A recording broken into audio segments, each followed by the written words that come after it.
Hello. Hello, hello, hello. Thanks, Crystal. Had to pull it out the back of the closet.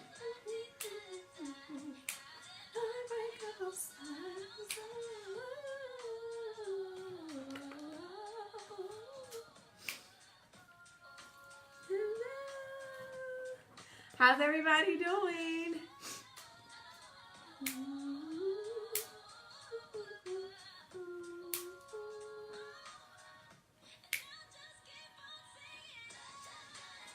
It's the last live of 2018. Y'all know I gotta go out with the bang. And why not bring Tori Kelly on? Because I love her. She's amazing. So I got an unbreakable smile.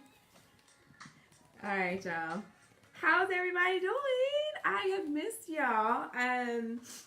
I hope that everybody has been doing amazing. I have been busy and all these things, but I had to get on to do our last Thursday with Jamila for 2018, which I'm very excited about.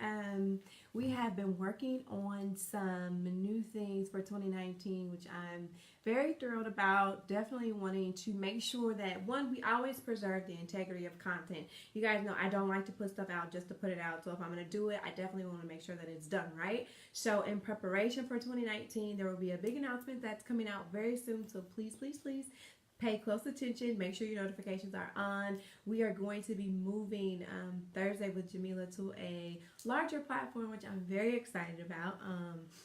After being on Facebook Live for 2 years, we are now going to expand our reach, and I'm very appreciative of that. You guys know I'm always one who's grateful and humble. People don't have to be nice, and they don't have to take the time out to listen, to subscribe, share, or just partake in your journey. So thank you guys so much. I appreciate it, and I hope that you guys will stay with us on this new venture that we're taking effective 2019. So, hello. How have you guys been? I know, I'm very excited. Just because I love new things. I love making sure that the people who need to hear what we're talking about are able to hear it in more than one portal. I mean, Facebook, I think they're starting to do some new things with kind of like how people find you, your visibility, all those things. And I don't want what we're doing to kind of get lost in the trenches of everybody doing a Facebook Live or everybody doing a whatever, and then we don't see the content. So I'm excited about this. I hope that you guys are too. How have y'all been? Y'all been all right? Y'all good? I hope so. So let's talk about our last topic for 2018, and I'm calling it Eyes to See. I've seen a lot of posts. I mean, it's that time of year again, right, where everybody is talking about a New Year's resolution, or we're being hey, Toya. Hey, if you guys are looking for a children's book, Tea Time with Jesus by LaToya Martin, she's an amazing author. Get that book. Toya, put your link in there so people can get your book. I believe in promoting what other people are doing, and she's amazing, and you should buy her book, Tea Time with Jesus. We love tea time, and we love Jesus, so the two together is a win-win. Let's do it. So we are talking about Eyes to See. Because I think so many people are getting caught up in the wave of let's plan for 2019, let's let's build a vision board, let's and there's no shade. I mean, I think those are great things. But what I want to talk about tonight are having eyes to see. Because I was having lunch with someone this week, and we talked about kind of the whole New Year's resolution. Now, everybody goes down this path, and everybody's excited about it. But you can make a plan, but a plan without a strategy is doomed to fail. So while we are all making these resolutions, while we are all making these vision boards, we're coming up with all these things that we want. And I want us to make sure that we don't forget the most vital step in that, which is a strategy. If you do not have a strategy to make the goal come to pass, it will never happen. It will be a wish floating in the wind. So where is the strategy? Let's make sure we have strategy. Let's make sure that what we're doing is really kind of in line with who we are and our capacity. Because I think a lot of times, and then I'm going to go ahead and get into the topic, but what I think happens a lot of time is we make these huge dreams and we want it and we want it and we want it, and we forget to consult the one who can make it come to pass, right? It's in Proverbs, if I'm not mistaken, but it says, we can make our plans, but it's God. It's God who authors them, who is the one who endorses them. So if we're making plans without God, if we're making plans without strategy, or we're making plans because it's a new fad, please, I'm sorry, ma'am, I'm sorry, sir, but you can expect to fail. I said it. I don't make no apologies about it. Like, where's the strategy? Okay? So if you have a vision board, absolutely. Don't take it down. All I'm saying is put some bullet points under that thing. I want to be a homeowner in 2019. Cool. What are the things that a homeowner needs to have in place to make sure they're able to secure the home? Okay, put those bullet points underneath there. So now I can have a dream with some strategy and some steps to achieve the dream. Yay. So in December, I'm not having a pity party about the dream that did not come to pass. Cool? I like it. I think that's what we need to be doing. Okay. So, okay, y'all, the link is down there. So make sure y'all get the book from Latoya Martin. Okay. So eyes to see. I have been thinking a lot about just 2018. Whoo, I'm so happy that it was not 2017. Let me just put that out there. Whoo, Jesus, thank you, Lord. 2017 kicked my tail. Okay, but 2018 for me was about betting on me. And it was something that I really was timid to do. It wasn't something that I was going full forward with. I miss you too, Kiana. Like, we need to have lunch ASAP, okay? So 2018 was really about me deciding that what I wanted was not going to be achieved if I continued to keep going in the way that I was going. Let me put some context around it. Like, I wanted a lot, but I wasn't to the place of belief that the things that I wanted would actually come to pass, right? I would have people come up to me and say, you have so much potential, you could do this. If you just put your heart and mind to it, you can do this. And people were pushing me, but they were pushing me and they were promoting me in the way of something that I could not see. Okay, and so I had to get to a place where I had to say, God, open the eyes of both my natural, spiritual, and my heart so that I can see where it is you're trying to take me. Because right now I feel like a blind man running into every wall, running into every stumbling block. I'm making no progression. I don't understand this. Open my eyes to see. Okay, and so I said that, I meant it, but then when he opened my eyes to see, I was still like the blind man mentioned in Mark. Yeah, I see the people, but they look like trees, right? He opened my eyes, but I still didn't have clarity. Okay, so he opened my eyes. He said, go forth in this way. And it was still like, it was a blur. I was still kind of like, not sure. Give me a walking stick or something to assist me because I still don't see it, right? And I felt like I was linked up with people who were going to kind of propel me where I needed to go. I felt like I was linked up with people that had my best intentions at heart, and no disrespect to any of the people, but sometimes people's intentions, even at their best, don't get you where you need to go because they don't have a full vision of what God is taking you to. So they mean you well. They want the best for you, but their best and what they want for you sometimes exceeds the capacity of what God is trying to do for you, independent of people. Does that make sense? And so what I would caution us to do is to not get upset and not feel like the people that are in our corner don't really want to see us win, but you have to do a better job of compartmentalizing and aligning people based on their capacity and their purpose as it relates to being a part of your life, right? And so the one thing that I would like for us to ponder on, because I'm always going to give you a journal prompt, because what's Thursday with Jamila without a journal prompt? So the journal prompt I would like for us to think about is, who did I fail to see because they weren't packaged in what was familiar? Who did I fail to see because they were not packaged in what was familiar? And let me dive into that, okay? Because you are at the end of the year, basically, and you probably were yoked up with some people. Some people were probably sent along your path to answer or fill a void that you had been petitioning for, but because you did not have eyes to see them, you missed them. And now you're like, there was nobody there for me. I didn't have a support system. Nobody could see the vision. Nobody was helping me cultivate the vision. Is it true? Or were you still seeing the people as trees? Did you have eyes to see the people who were sent to be a help to you? Did you kill the help with your inability to see them? Did it happen to anybody?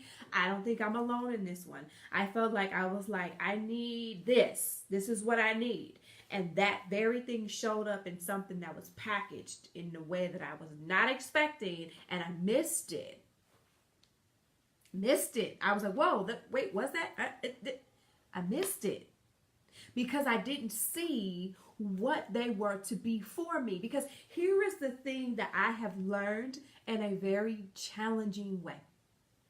I have learned that there are some people who are sent to your life to help fulfill a purpose and or assignment, and then their time expires.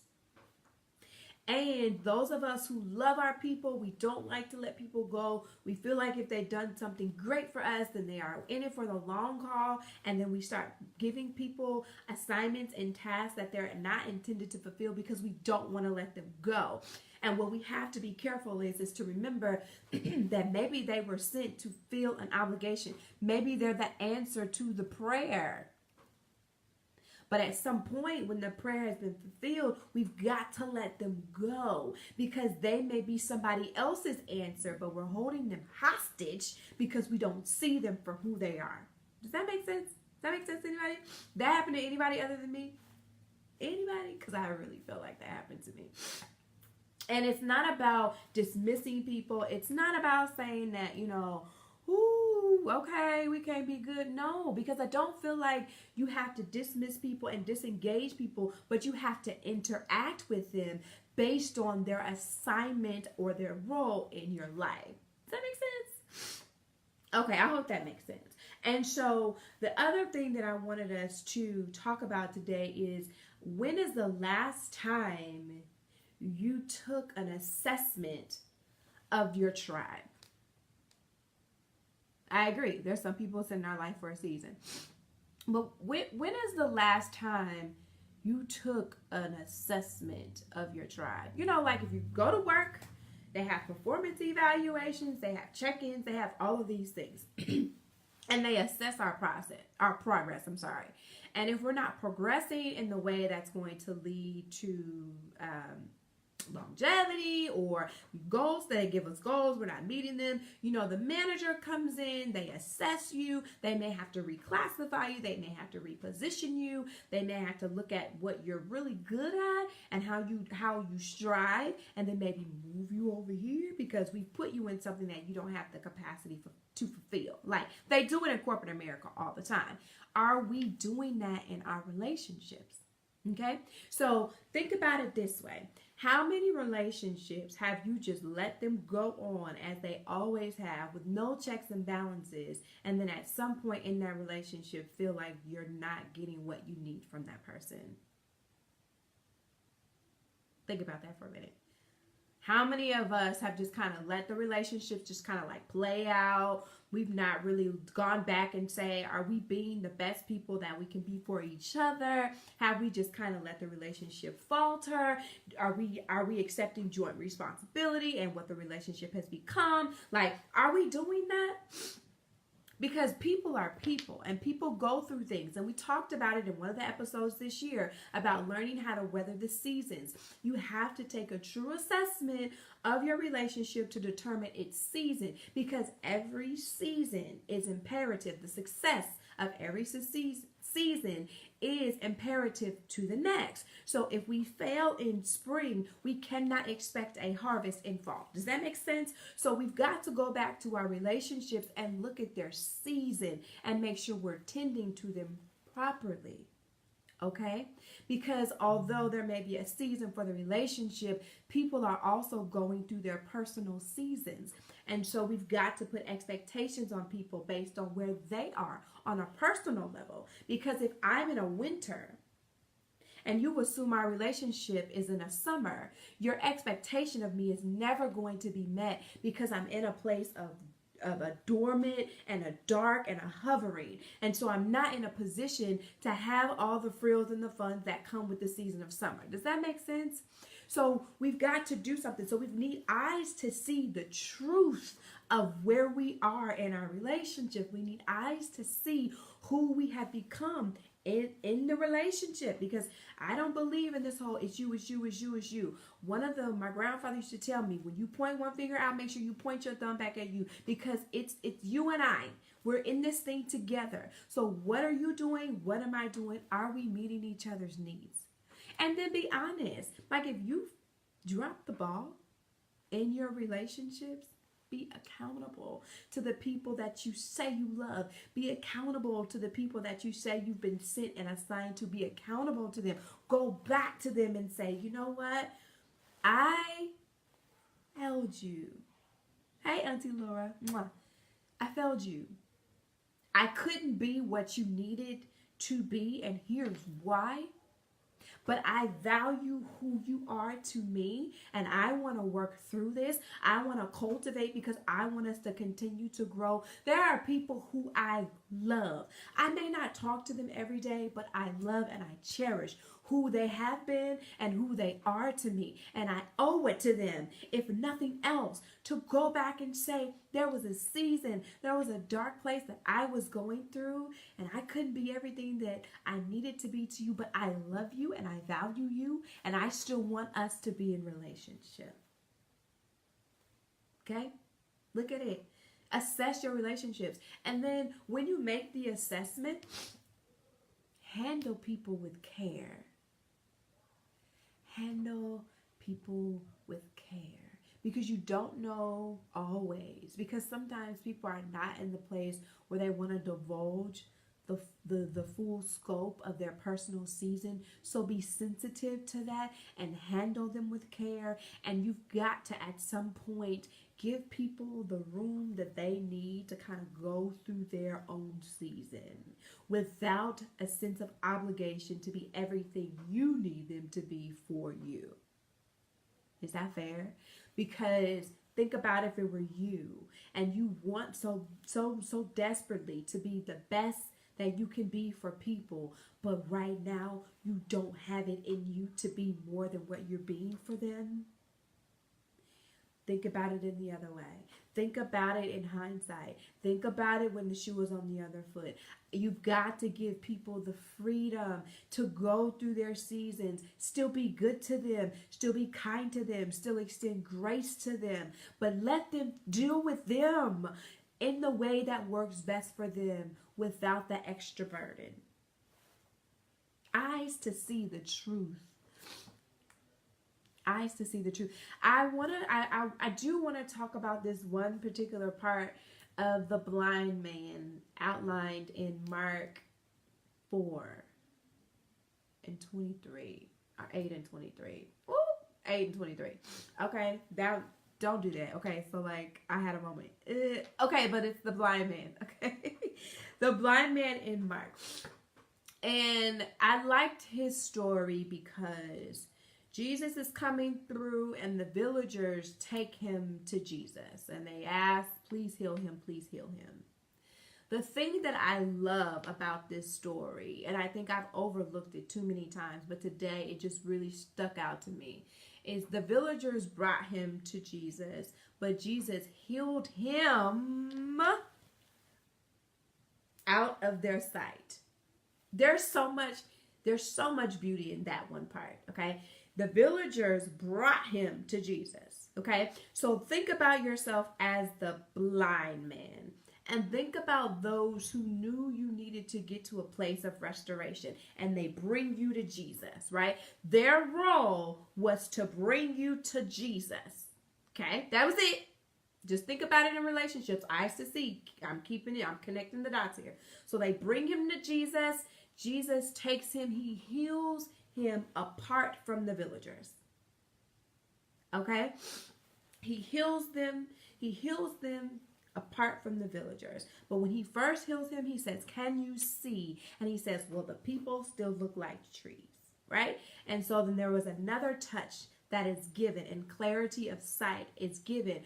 But Jesus says to him, "Do not go back through the village on your way home." Do not go back through the village on your way home. I have given you clarity of thought. Those who brought you to me have completed their assignment. I have taken you out of their eyesight, because this is not about glorification of woo, woo, woo, I can see.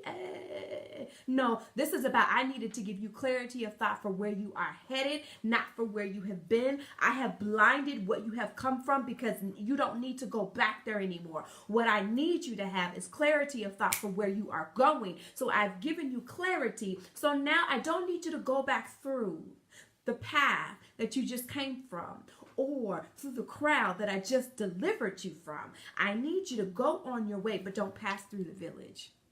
Ooh, that is good stuff to me, because I think what we do is we're hanging on to the people that brought us. We won't let them go because we were blind and they were our crutch.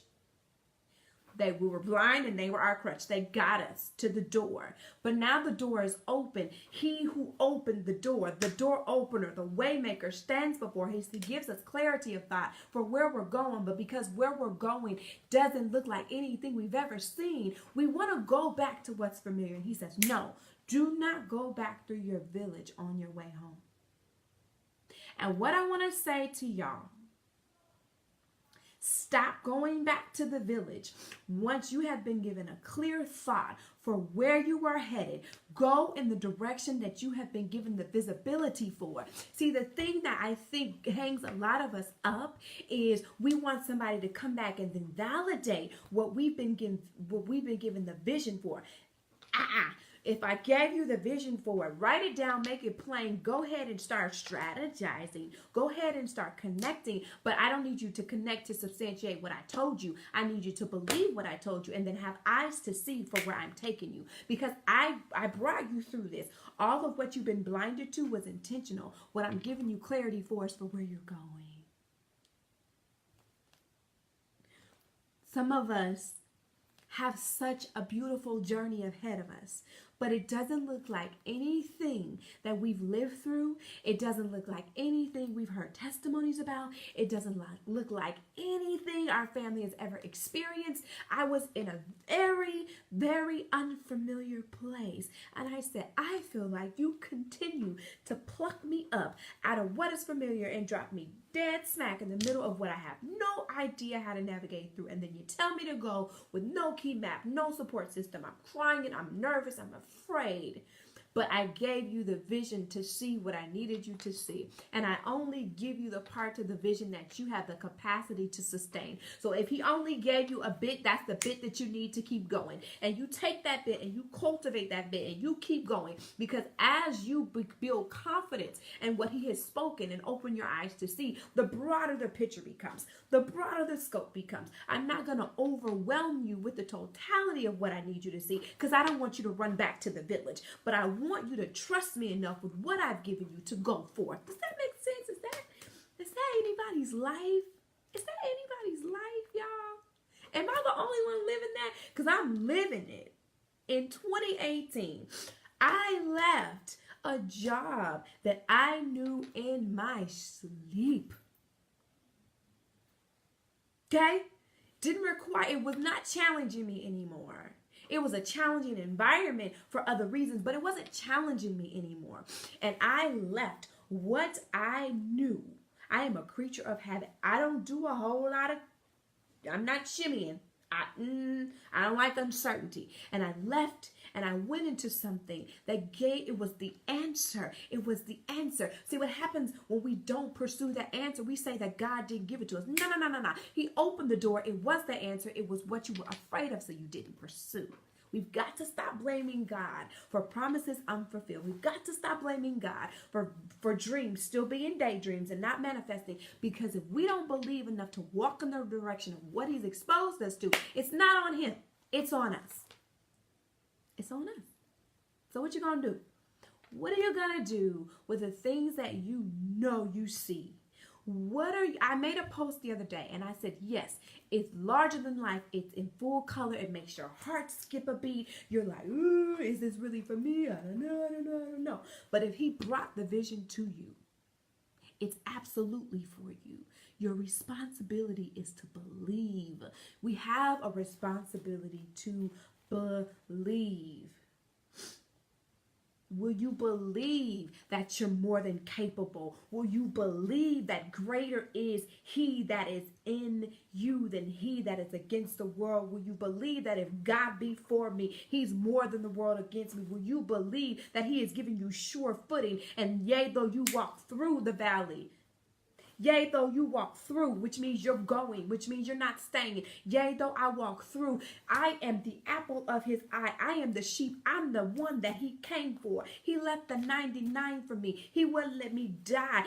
I am the one who went from the pit, who understood that if I could just muster through this, that there was coming an elevation. Do you believe that the dream, that the business, that the idea, that the invention, that the thing that's in the books, do you believe that you're capable? Do you believe that whatsoever the soles of your feet shall tread upon, that shall he give you? Do you believe that your hands will touch things and healing will go forth? Do you believe that you can speak life into dead situations? Do you believe that you can have the same shadow that when you pass by, that healing and deliverance go? Do you believe it? Because if you believe it, you become an unstoppable force. See, the killer of your dream is not that you won't go forward. It's your doubt. It's your unbelief. Do you believe? Do you believe? I'm so locked. I'm so locked into belief. It scares me sometimes. And that's great. And if you believe, then the thing that I want you to know is you don't have to be confident in you. Your confidence gets to rest in the hands of the God that has begun and will finish the good work until the day of Jesus Christ. If he's going to begin and complete the good work until the day of Jesus Christ, no man knows the day nor the hour when he shall appear. So that means that thing is going to just keep being fulfilled. It's going to keep happening. I don't have to worry about it because he's going to fill. I believe that I have everything that I need. I believe that patience has had her perfect work and I have been established and I am lacking nothing. Do you believe? Do you believe? He is capable and he is willing and God is so amazing that he penned every single detail of our lives before a single moment of them were lived. So he knows the next minute, he knows the next hour, he knows the next day, he knows the next year. He's taking us through this journey completely aware of what's to come next. So if he gave me the vision, that means he knows how, when it's going to be fulfilled. He knows who's going to fund it. He knows who's going to be my silent investor. He knows who's flying me across the globe so like a bunch of girls becomes a household. And he knows that. I don't have to worry about it. All I have to do is trust and believe. That's it. That's it. That's it. Believe in the face of doubt. Believe in the darkness of it. Believe. I don't know why I'm stuck on this, but I need for y'all to believe. Believe, and trust. And when doubt rears its head, you say, but I believe God. I believe God. He's more than the world against me. I believe God. So whatever you need to do, I'm not I'm not jumping on here to tell you to write a vision board. If you have one, I just want you to add strategy to it. I just want you to pray for eyes to see. We need both insight and foresight for the things ahead. And I'm telling you, if your prayer life is not where it needs to be, vision is not coming to you, we've got to pray. We get strategy in prayer. When we humble ourselves, when we quiet our spirit and we allow God to download into us, the enemy is tormenting you in your thought life so that he can divert your prayer life. If he can steal your hope, he can steal your expectation. If you have no hope, your expectations have nothing to pursue after. So come on, y'all. I need y'all. Let's go out of 2018 with a bang. I don't care what happened to you. You are alive today. You're on my live today, which means there is something still to be fulfilled. It's not the end of the road for you. I just need you to have eyes to see, eyes to see, eyes to see, a heart that believes. That's it. That's it. That's it. I love y'all. I appreciate y'all. You guys have stuck with me through all of this. And I'm excited. I appreciate you guys. And as I continue to grow, I pray that you guys will continue to keep me in your prayers, that your support will remain. You guys have been consistent. I am not anything that I am without support. You guys believe in me. Y'all believe in me. So thank you for your belief in me. Thank you. Because you didn't have to believe in me. Thank you for your investment. Thank you for every like. Thank you for every share. Thank you for every inbox. Thank you for every text message.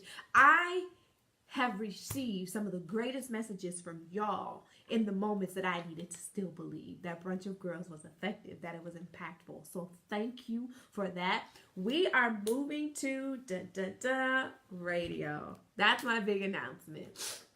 The contracts have been signed. I'm scared out of my mind. We are moving to radio. I will still go live from the studio because I love y'all's interaction. I love being able to communicate with you guys while we're doing the Facebook Live. So I will not throw Facebook Live away. We just will be adding another element. Who knows where they will hear Thursday with Jamila. And I pray that it continues to prick your heart. I pray that it continues to be an inspiration to you all. God is going to do amazing things through me for you because I believe he only gives us what we will be able to pour out for the benefit of others. So as he stretches me, I believe that I will continue to be a lifeline and a voice of reason to others. So thank you guys so much. I will probably be back on before the end of the year because I just want to say Merry Christmas. I want to say Happy New Year. I want to see what you guys are up to. So it may be an impromptu live. Whatever we do, I will be back. I love you guys. I appreciate you. Don't forget, eyes to see and a heart to believe. Thank y'all. Bye.